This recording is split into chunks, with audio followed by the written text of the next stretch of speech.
Welcome back to the Greenhouse Music Podcast. Best music class you've ever heard. It's the best music class you've ever heard. It's Miss Delana.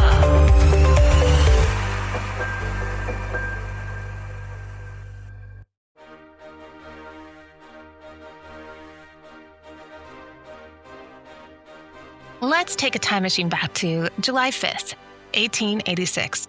Rapid City, Dakota Territory. Brand new town, brand new railroad, big 4th of July celebration. Held one day late because the 4th landed on a Sunday and folks didn't party on Sundays back then. Picture it with me, a wooden platform in the middle of a dusty little town. A crowd of settlers, ranchers, railroad workers. The first train had just arrived, and on that platform, there are two brass bands. One of them is the official United States Army band from Fort Meade. Real uniforms, shiny buttons, real medals. At that moment, it is the only real brass band west of the Missouri River. The other band? 7 farm kids from a family called Bauer. Not invited, definitely not expected, and not even technically allowed to play. And on July 5th, 1886, 140 years ago, from right this week, those 7 farm kids made the U.S. Army Band pack up their music, fold up their stands, and walk right off that platform. Get ready for a story that you've never heard before, but is 100% true. And when the resonant head of our brasses begins to pizzazz in the air something grand, better get ready to hear and better get ready to cheer the one and only genuine original family band. Welcome back to the Greenhouse Music Podcast. I am Miss Delana, and today, on the actual anniversary of the actual moment I just described, we are meeting the most surprising family band in American history. Speaking of America, what did we just celebrate yesterday? The 4th of July, the 250th year of America. That's so incredible. Well, now we're talking about 140th year since the Bauer family band played at Rapid City. And this is a really cool story that I'm excited to share. By the end of the episode, you're going to know the names of every instrument in the brass family. You're going to know exactly what happened on that platform on July 5th, 1886. And you're going to know why Walt Disney read a book by an 84-year-old woman and said, "Make me a movie." And of course, we've got to play our favorite game, Real or Ridiculous, with 5 rounds, Bauer Family Band Edition. And let me warn you right now, some of the real ones sound the most ridiculous. So music makers, let's go. Okay, so who are the Bauers? Their names are Calvin and Keziah Bauer. Keziah, or Kizzy, as everyone called her. And in 1870, they packed up a covered wagon in Wisconsin and rolled west across the prairie to a little town called Vermilion, in what was then known as the Dakota Territory. Not a state just yet, but a wide open frontier. Now here's the amazing thing. Calvin and Kizzy Bauer had 10 children, not 7, 10. 2 boys and 8 girls. Kind of reminds me of that one musician we just met a couple weeks ago, Bach, right? He had a bunch of kids too. Man, these musicians. So 10 children, 2 boys, 8 girls. Their names, and I want you to hear these names because they are delightful. Alice, who everyone called Odd, Sydney, Mayo, Lulu, Quinny, Nettie, Rose, Laura. Now, sadly, 2 of the children, Sydney and Lulu, got sick and passed away as young kids, which happened often on the frontier back then. But 7 of the Bauer kids grew up together, running around a frontier farm, and every single one of them learned to play a brass instrument. 7 kids, 7 horns, and their dad, Calvin, out front conducting. That was the Bauer family band. What even is a brass band? Now, hold on. I said brass instrument like you already know what it means, right? Well, let's slow that down. Have you ever wondered why some instruments are called brass? It's because they're literally made of brass. A shiny golden yellow metal, but here's the wild part. It's not the metal that makes the sound. Nope. You make the sound with your lips. That's right. To play a brass instrument, you press your lips together really tight and you buzz like a bee. And you buzz right into a little cup-shaped mouthpiece. The buzz travels through all these curly, winding metal tubing, and it comes out the big bell at the end as a huge, glorious golden sound. And fun little fact here, Miss Delana played the trombone, which is in the brass family. And yep, I bzzed all the way through high school.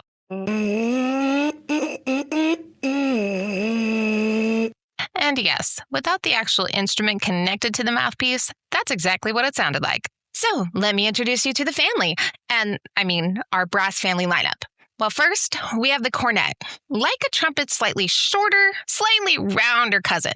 It's very warm and sweet. The star of every 1880s American brass band. If you walked past a bandstand in 1886, the melody, the tune that you'd hum on the walk home, that was almost always a cornet. Next, the trumpet, which you're probably a little bit more familiar with. The longer, brighter, sharper. The one that says, "Hey, look at me!" It's pretty much the star of, its own show. Just kidding. It's a pretty cool instrument. Next, we have the trombone, my instrument. It has a long slide, the long straight piece that moves in and out, and it's how you change the note. Next, we have two more horns, the baritone horn and the alto horn. These are the middle sounds. Warm, round, mellow. It's kind of like the peanut butter and jelly of the band. They hold everything together. And finally, the biggest one, the tuba. The great, big, deep wow at the bottom. That's the best I can do. The tuba is the family's heartbeat in the band.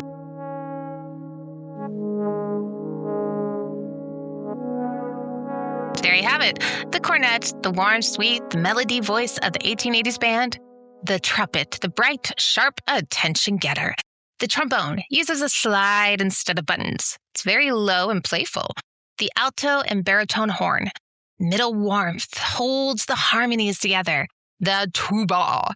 The deepest, biggest, lowest. The band's heartbeat. And all of that comes together with a mouthpiece where you make the sound with it. Pretty cool, right? Okay, now here's the wild part. In 1885, Calvin Bauer packed everybody up again, and the whole family moved further west into the Black Hills of what is now South Dakota. And with them, they brought their band. Now, here's something you have to understand. Out west in 1886, if you wanted to hear music, you either sang it yourself or somebody in your town played it live. There were no radios yet. Thomas Edison had just invented the phonograph, but nobody owned one. If you wanted music at your birthday party, your wedding, or your 4th of July celebration, a brass band was it. That was your option. And in the whole enormous Dakota Territory west of the Missouri River, there was exactly one brass band. It belonged to the United States Army. 7th Regiment stationed at Fort Meade. So when Rapid City planned this huge celebration, the very first train ever to reach their town on the Fremont, Elkhorn, and Missouri Railroad, arriving 4th of July in 1886, well, they naturally booked the Army Band. Makes sense, 4th of July celebration and all. And that's when Calvin Bauer did something a bit bold. He walked up to the celebration committee and said, "Hey, let my family play too." The committee was probably like, "Calvin, sir, that's the Army Band. Are you serious? You want your kids to share a stage with the Army?" And you can see where this might become one of my favorite stories to share, huh? I like those ones that come out of nowhere and involve brave and bold people. So here comes the braveness. Calvin was serious, and he was persuasive. And apparently, he did not take no for an answer, because the committee then said yes. So on July 5th, 1886, Monday, because the 4th was on Sunday, the train pulls in, the crowd gathers, there's a wooden platform, and there are 2 brass bands standing on it, the Army and 7 Bauer kids with their dad. I wonder what the Army thought. Now here's what happened next, and this is where I want you to picture this kind of like a movie. Well, there is one. The celebration begins. The speeches happen, long ones, because it was 1886, and the speeches were basically the podcasts of the era. And the chairman of the celebration says, "And now the music." The leader of the Army Band steps up. Uniformed, confident, ready. He raises his baton.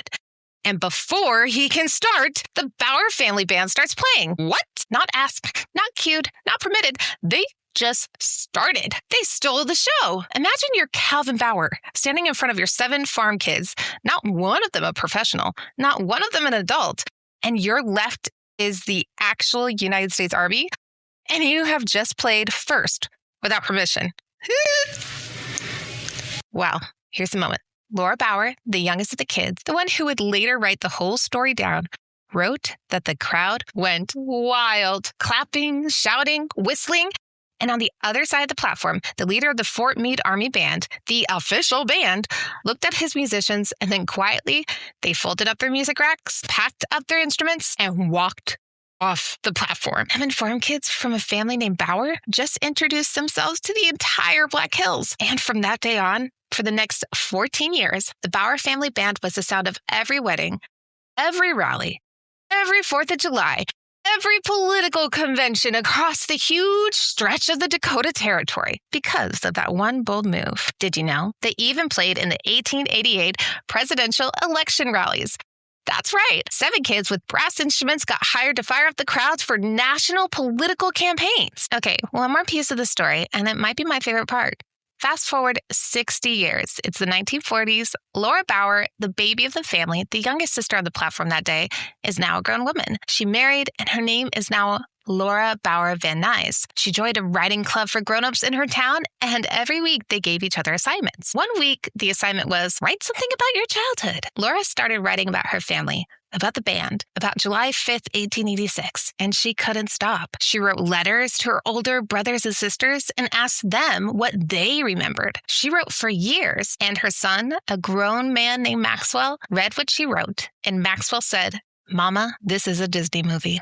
And Maxwell was right. Laura was 81 years old. 81 when the University of Nebraska Press finally published her book. It was called The Family Band, From the Missouri to the Black Hills. And Maxwell sent a copy to Walt Disney. Walt read it. Walt loved it. And Walt bought the rights. And who did Walt hand it to?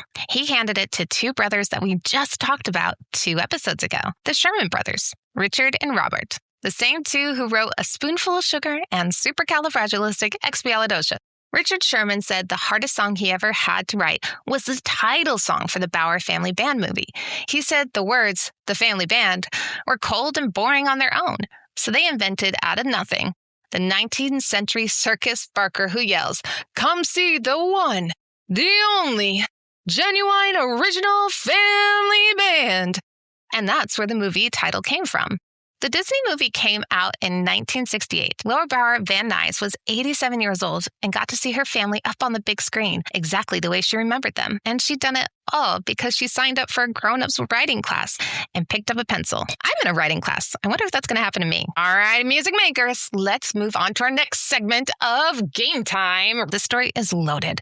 And I promise you, some of the real ones sound the most ridiculous. That's what I try to go for, right?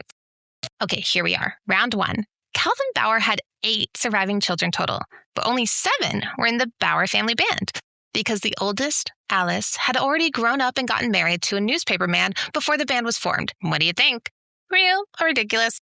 3, 2, 1.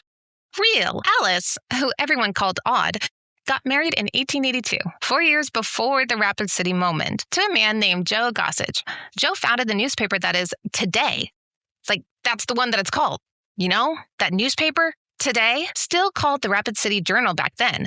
So Alice missed the band, but she got a pretty great life, I guess, anyways, right?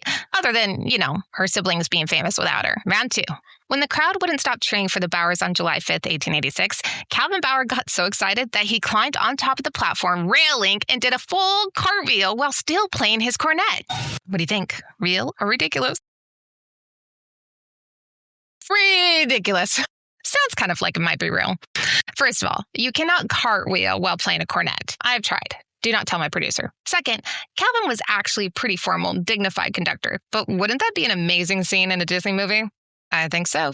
Round 3. Laura Bauer, the youngest sister, the one who ended up writing the whole family story into a book, was so tiny on July 5th, 1886, she wasn't even old enough to be in the band yet. She was only 5 years old. What do you think?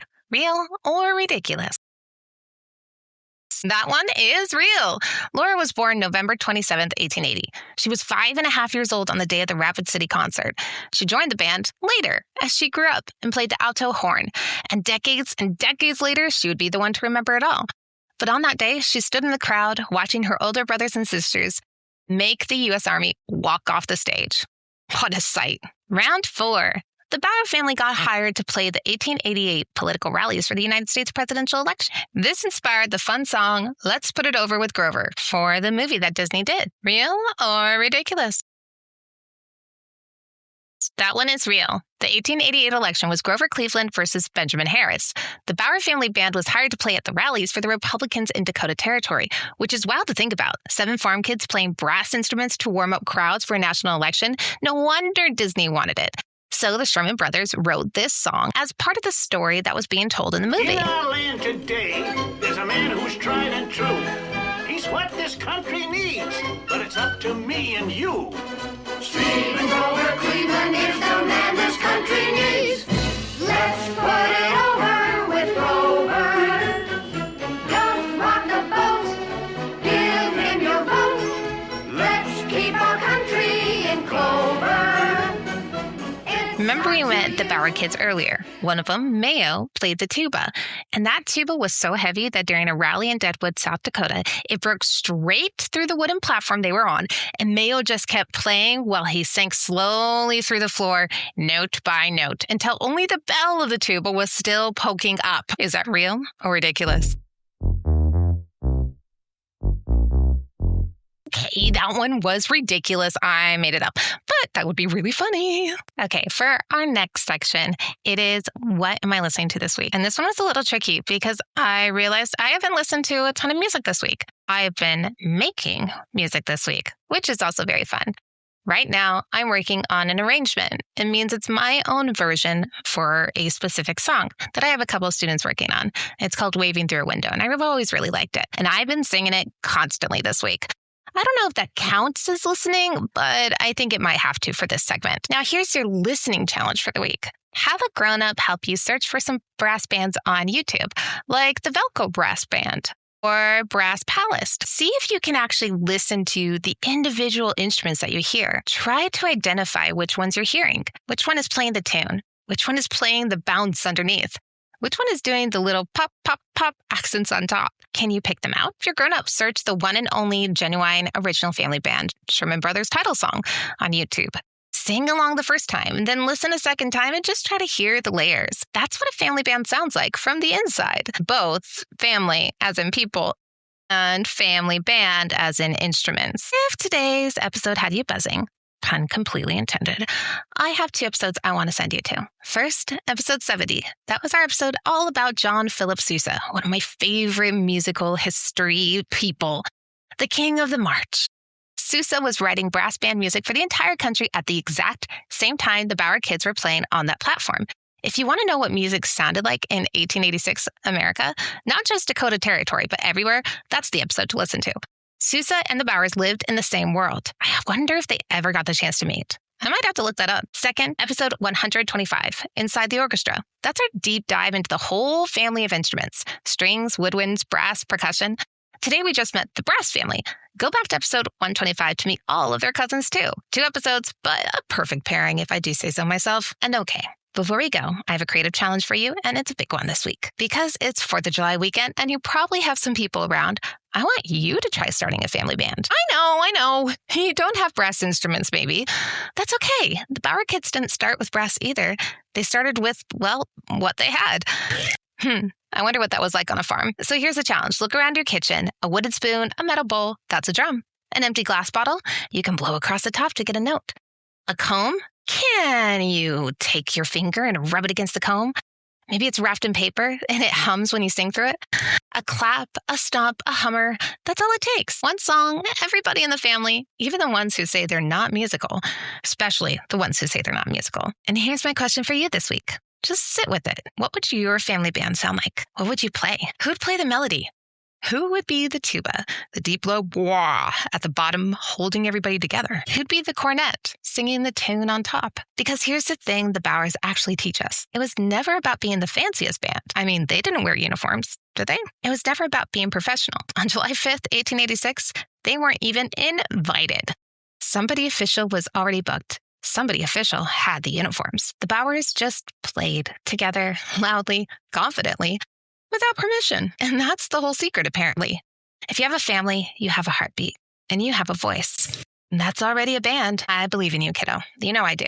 And I would love to hear what your one-song family band sounds like. Have your grown-ups share it with us at thegreenhousemusicak.com or over on the Greenhouse Music Podcast socials at Greenhouse Music AK. That is our episode for today, music makers, and thank you so much for being here on the Greenhouse Music Podcast, the best music class you've ever heard.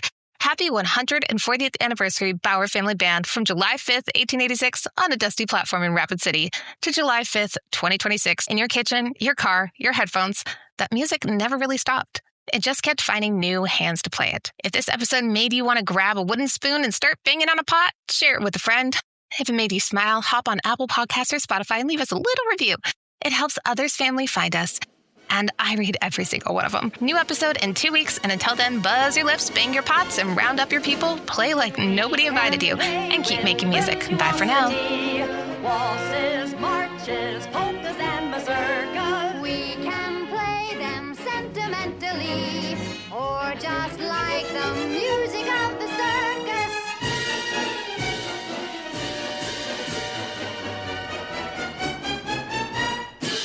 And when the razzmatazz of our brasses begins to pizzazz in the air something grand, better get ready to hear and better get ready to cheer. The one and only, one and only, one and only, one and only, one and only genuine original family band. Hey parents, do you want a free worksheet or book or page to go along with the lesson that your kids learned today? Head on over to green.myflowdesk.com/podcast to get our newsletter that will have a new worksheet or lesson to go along with each new episode. That's green.myflowdesk.com/podcast. The link is also available in the podcast description on each episode.